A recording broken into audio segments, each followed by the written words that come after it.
तुरुन्तै गोली हानेर यस्तो गरेको छ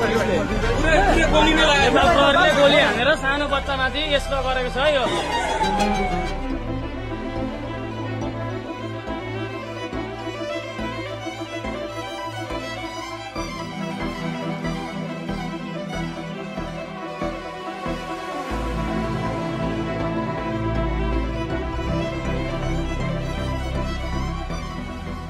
घरिघरि कफहरू जम्मा हुन्छ अनि मेसिनहरू तान्नु सक्छ।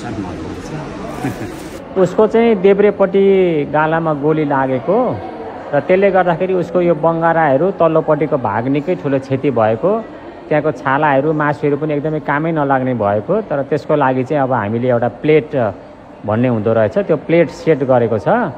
अनि उसको जुन छालाहरू ड्यामेज भएको थियो त्यसको लागि चाहिँ अब यो छातीबाट चाहिँ कसरी हो यो मासु लगेर चाहिँ अब त्यो अहिले चाहिँ त्यसलाई तत्कालको लागि गरिएको छ, त्यो ट्रान्सप्लान्ट गरिएको छ। र फर्दर पछि चाहिँ अब उसको डाक्टर साहबको भनाइअनुसार चाहिँ अब खुट्टामा एउटा हड्डी हुन्छ अरे, त्यो हड्डी लगेर चाहिँ त्यो जुन प्लेट लगाएको ठाउँमा, जुन मेटल लगाएको ठाउँमा त्योलाई पर्मानेन्टली त्यसरी सेट गरेपछि चाहिँ अनि त्यो चाहिँ उसको अलिकति डह्रो राम्रो भन्ने कुरा मलाई भन्नुभयो।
मेरो बाबुले लगायत जेएनजी समूहमा जति शहादत प्राप्त गरे उनीहरूप्रति म हार्दिक श्रद्धाञ्जली व्यक्त गर्दछु। जो घाइते छन् उनीहरूको शीघ्र स्वास्थ्य लाभको कामना गर्दछु। साथै सरकारलाई पनि एउटा यस्तो परिस्थितिमा यस्तो मूल्य चुकाएर स्थापित भएको सरकार छ, एकै मिनट पनि समय खेर नफालिकन यो आम भावनालाई समेटेर एउटा राष्ट्रलाई निकास दिएर शान्त एउटा समृद्ध स्थायी नेपाल बनाउनेतर्फ लागोस्, सरकार पनि लागोस्। यसमा हामी सबै हातेमालो गर्नुपर्छ।